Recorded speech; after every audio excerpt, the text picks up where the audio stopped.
뉴욕 한인봉사센터가 역대 최대 많은 기금 모금으로 50주년 기념 연례만찬을 개최했습니다. 지난 3일 한인델리 종업원을 살해한 혐의를 받고 있는 용의자가 어제 체포됐습니다. 마영희 국제탈북민 인권연대 대표가 로버터스 뉴저지주 하원의원의 한인 아웃리치 책임자로 임명됐습니다. 지난해 미전역에서 발생한 차량 절도 사건이 100만 건을 넘은 것으로 집계됐습니다. 이상은 TKC 뉴스데스크 오늘의 주요 소식입니다. 아름다운 제품에서부터 아름다운 사회를 만들기까지 키스는 뉴욕에서 시작하여 현재는 전 세계 12,000명의 직원들과 함께 끊임없이 도전하는 기업입니다. 사람을 생각하고 존중하는 기업. 키스는 한인들이 사회의 주인공이 될 수 있도록 든든한 버팀목이 되겠습니다. 글로벌 뷰티 기업 키스. 시청자 여러분 안녕하십니까? 3월 10일 금요일 TKC 뉴스데스크 첫 번째 소식입니다. 뉴욕 한인봉사센터가 역대 최대 많은 기금 모금으로 50주년 기념 연례만찬을 성황리에 개최했습니다. 어제 맨해튼 지그펠트 볼룸에서 열린 KCS 50주년 연례만찬에는 550여 명이 참석해 KCS의 50년 발자취를 돌아보고 앞으로 50년을 향한 힘찬 발걸음에 아낌없는 격려를 보냈습니다. KCS는 이날 행사를 통해 역대 최대 많은 기금을 모금해 성황을 이뤘습니다. 크리스 정 KCS 이사장은 지난 50년 동안 KCS 직원들이 엄청난 헌신을 몸소 보였다며 이들이 진정한 영웅이라고 생각한다고 말했습니다. 제가 보기에는 그 KCS 쪽에서 스태프가 진짜 히어로들이에요. 그래서 first responder라고 생각해야 되고, 그리고 코리안 커뮤니티한테는 히어로들이에요. 진짜. 저는 이제 저희는 거의 2.5에서 2세니까요. 일단 오늘 갈라 보시면 많이 2세들 많이 나올 거예요. 근데 그거는 충분히 그 에볼루션이 했으니까 이제 제가 보기에는 다음 스텝은 이제 퍼스트 젠하고 세컨드 젠하고 또 같이 이제 손 잡고 더 큰일 했으면 좋겠어요. 김명미 회장은 KCS의 설립 목적을 잊지 않고 전 세대로 아우르는 뉴욕 한인 봉사센터가 되도록 더욱 열심히 일할 것을 다짐했습니다. 젊은 세대들은 더 넓게, 더 높게 뛰어갈 수 있는 KCS의 발판이 되고, 또 1세들 나이 드신 분들 이때까지 봉사해서 KCS를 여기까지 끌어올려 주셨습니다. 기브업하지 마세요. 아직도 일하실 수 있습니다. 함께 하실 수 있습니다.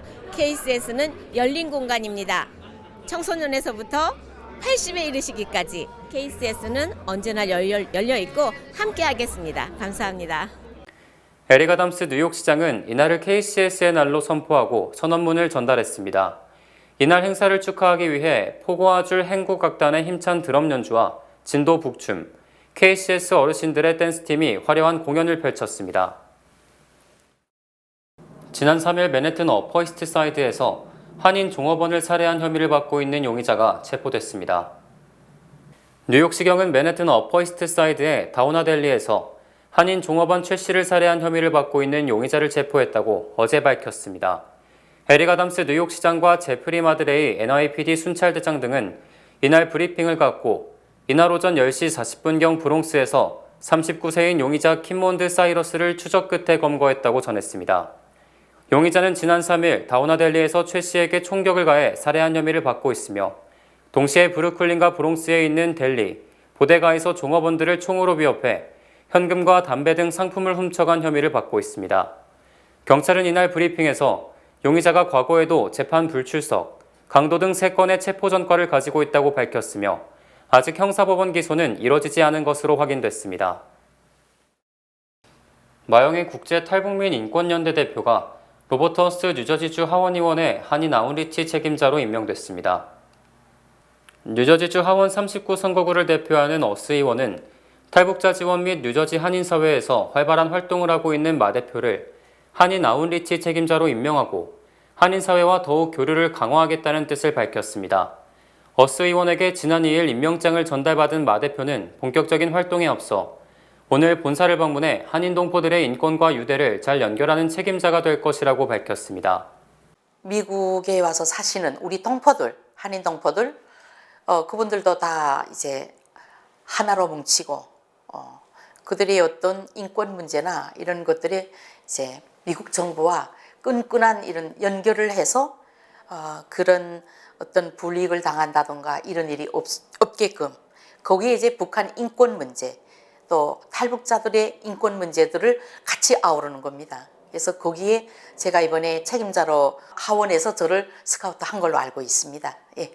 이어 마 대표는 자신이 과거 국제인권상을 받은 경험이 있고 지난 20년간 순대를 팔며 발생한 이익 중 일부를 인권활동 등에 써왔다면서 남과 북에 상관없이 한인 동포들이 미국에서 어려움을 겪는 일이 없도록 권익을 지키는 데 앞장서겠다고 다짐했습니다. 지금 제가 이번에 그 임명을 받은 것은 아우리치 그의 책임자로 쉽게 우리 한인들이 이제 알아들을 수 있는 말은 인권국장입니다. 인권활동가로서의 그 직위를 하나 받은 거죠. 저는 앞으로 2023년을 맞으면서 우리가 미주 사회에 살고 계시는 우리 한인 동포들, 특히 뉴욕과 뉴저지 여기에 계시는 우리 한인 동포들이 그들의 인권을 지켜드리고 그리고 미 주류 사회에서 어려움을 겪는 이런 일이 없게끔 그리고 많은 분들이 이제 그 미국 정부의 어떤 그런 일어나는 그런 일들에 관심을 가지고 같이 동참을 해서 한미 동맹의 어떤 유대를 끈끈하게 이어가는 이런 일들에 제가 책임자로서 적극 나설 것이고요. 더 신중하게 그리고 한 발자국 더 업그레이드된 이런 활동에 제가 뭐를 받겠다고 말씀을 드렸습니다. 예. 과거 탈북민으로 미국에 정착한 마 대표는 평양을 탈출해 이 같은 임명을 받은 게 미국에서는 자신이 처음이라며 그동안 탈북민들을 구조하기 위한 활동도 펼쳐온 만큼 앞으로도 한인 아우리치 책임자로서 이들을 돕기 위한 활동을 계속해 나갈 것이라고 설명했습니다. 어쨌거나 제가 미국 정계에 발을 붙였다는 것이 그리고 미국 정부가 저를 또 인정해줘서 또 임명장도 받았고요. 이랬다는 것이 북한 평양을 탈출한 탈북민으로서는 굉장히 제가 이제 영광스럽고 북한 인권활동가로서의 그 연결을 이어서 중국과 동남아에 떠도는 많은 탈북민들 그리고 북한을 탈출해서 오는 과정에 어려움을 겪는 그런 탈북민들 구출과 함께 그리고 미국에 와서 정착하고 있는 탈북민들의 인권을 위해서 적극적으로 노력하고 또 저 중국과 동남아를 뿐만 아니라 지금 제 3세계의 많은 탈북민들이 지금 어렵게 떠돌아 다니고 있어요. 그래서 그런 분들이 정말 미국 정부와 저는 끈끈하게 손을 잡아서 그들의 인권과 그들의 구출과 그들의 탈출에 많은 이제 그 힘을 기울이겠다는 이런 말씀을 드립니다. 한편 마 대표는 미주 한인과 지역사회를 위해 솔선수범한 공로를 인정받아 과거 대통령 표창과 메달을 수상했으며 뉴욕주 하원의 인권상을 수상한 바 있습니다. 지난해 미 전역에서 발생한 차량 절도 사건이 사상 처음으로 100만 건을 넘은 것으로 집계됐습니다.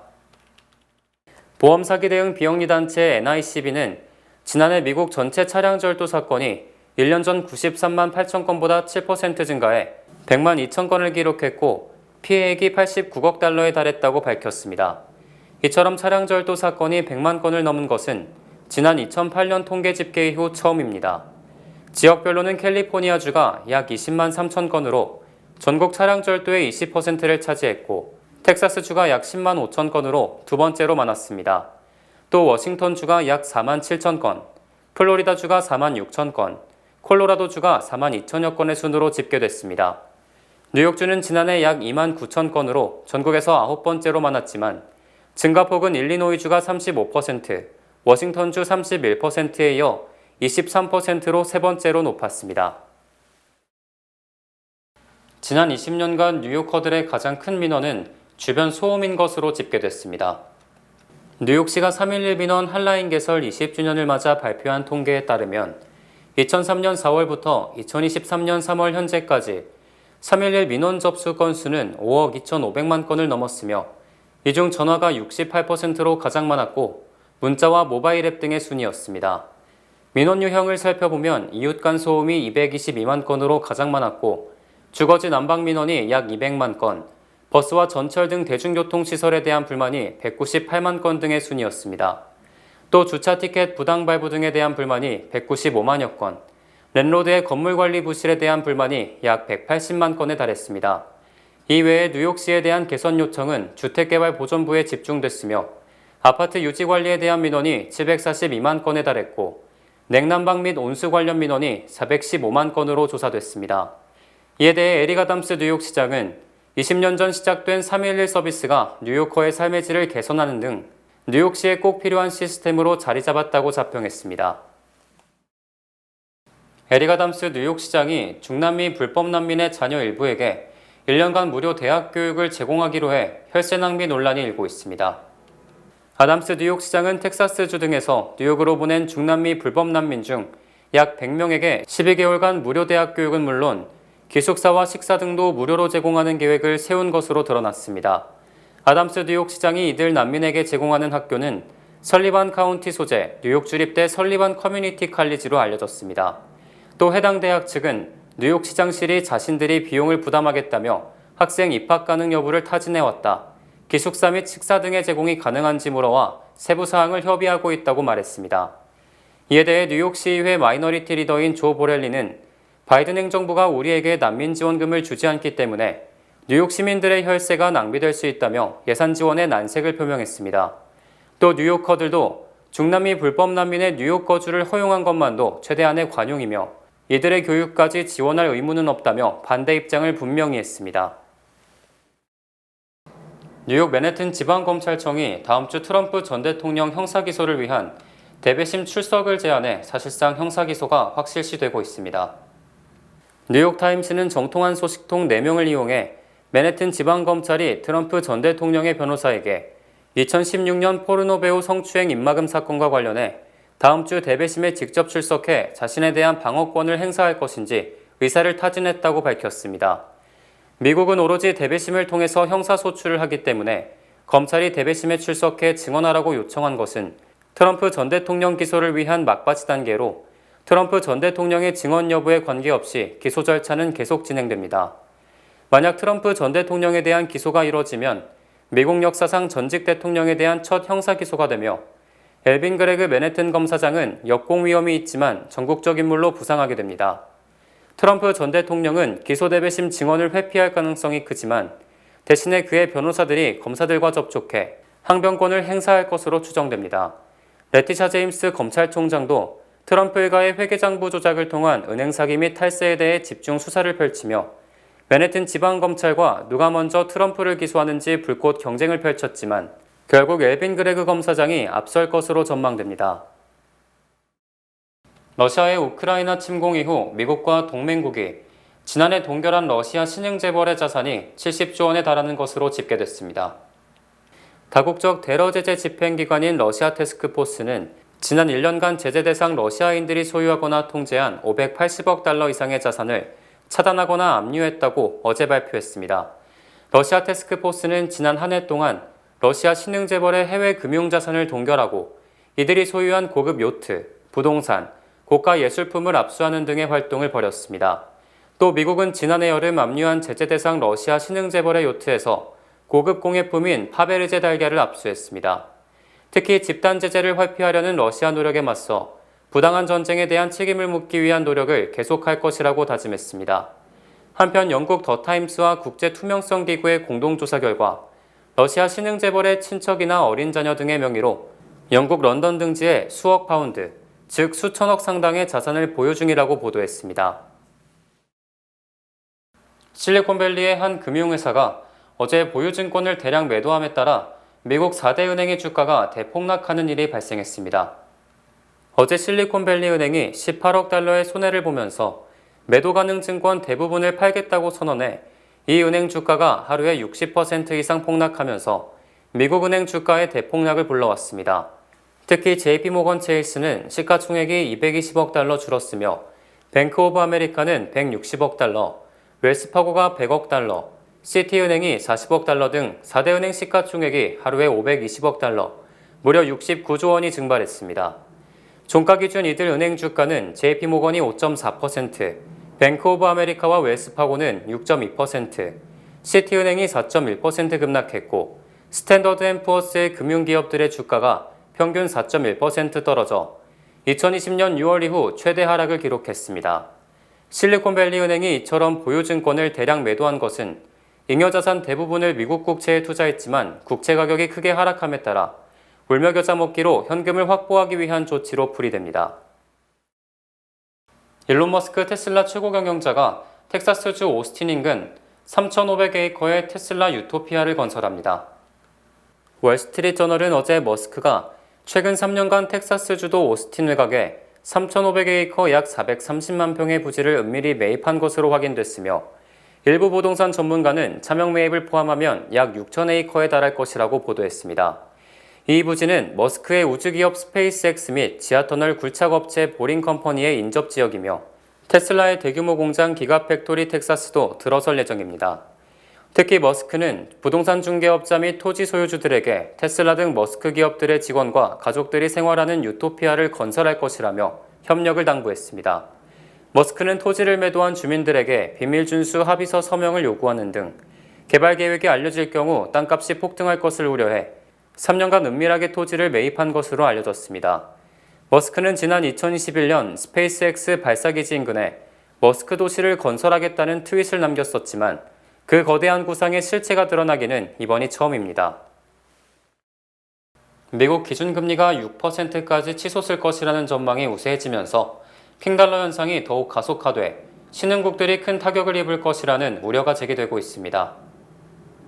로이터 통신은 지난달 초까지만 해도 최종금리가 4.9%에 그칠 것으로 예상됐지만 최근 경제지표에서 물가 상승 우려가 급증하면서 이제 기준금리가 6%대로 오를 것이란 전망이 확산되고 있다고 보도했습니다. 특히 지난 7일과 8일 제롬 파월 연준 의장이 연방상원과 하원에서 이틀 연속 금리 대폭 인상을 시사하면서 월가 대형 금융기관들은 최종금리를 6%로 예상했습니다. 이에 따라 미국 외 다른 국가들은 금리차가 커지면서 현금이 대량 유출돼 미국으로 몰릴 가능성이 더욱 커졌으며 이에 따라 킹달러 현상이 더욱 가속화될 것으로 보입니다. 대형은행들은 최종금리가 6%로 오른다면 인도 루피화와 중국 위안화 등의 달러화 대비 가치가 5% 정도 떨어질 수 있다고 예측했습니다. 또 칠레, 인도, 폴란드, 체코, 헝가리 등 신흥국 채권 시장의 자금 이탈이 심해지며 아시아와 중남미에서의 투기성 단기 부동 자금도 미국으로 쏠리는 것이 불가피할 것으로 전망됩니다. 주요 단신 전해드립니다. 어제 서울 외환시장에서 원달러 환율이 장중한 때 1329원까지 치솟은 뒤 소폭 하락해 1324.2원에 마감되면서 올해 최고 고점을 찍었습니다. 오는 12일 서머타임이 시작됨에 따라 새벽 2시가 3시로 바뀌고 한국과의 시차가 14시간에서 13시간으로 1시간 줄어들게 됩니다. 시진핑 중국 국가주석이 어제 전인대에서 만장일치로 국가주석에 선출됨으로써 1949년 중국 건국 이후 처음으로 3연임에 성공했습니다. 지난 8일 오후 6시쯤 로스앤젤레스 시내에서 경찰과 용의자가 총격전이 발생해 경찰 3명이 총에 맞아 부상을 입었습니다. 에드리엔 아담스 뉴욕시의장이 지난 8일 신년연설에서 저소득 뉴욕 시민에게 교통비 반값 할인을 제공하는 페어페어스 수혜 대상을 확대하는 방안을 추진한다고 밝혔습니다. 뉴저지주 대법원이 지난 8일 경찰은 예측할 수 없고 우발적 상황에서만 영장 없이 차량 수색을 할 수 있다고 판결해 사실상 일상적 경우에는 영장 없는 차량 수색을 전면 금지시켰습니다. 뉴욕시 우버와 리프트 등 차량 공유업체 기사들의 임금이 오는 13일부터 1회 운전 서비스당 2.16달러로 종전보다 8.8% 인상되며 승객들은 7.5마일이나 30분 이동 때 최소 26.76달러를 내야 합니다. 지난해 염화 비닐로 제작하는 LP가 4,100만 장 판매된 반면 CD 판매량은 3,300만 장으로 LP가 35년 만에 CD 판매를 넘어섰습니다. 3월 10일 금요일 뉴스데스크 여기서 마치겠습니다. 시청해주신 여러분 고맙습니다.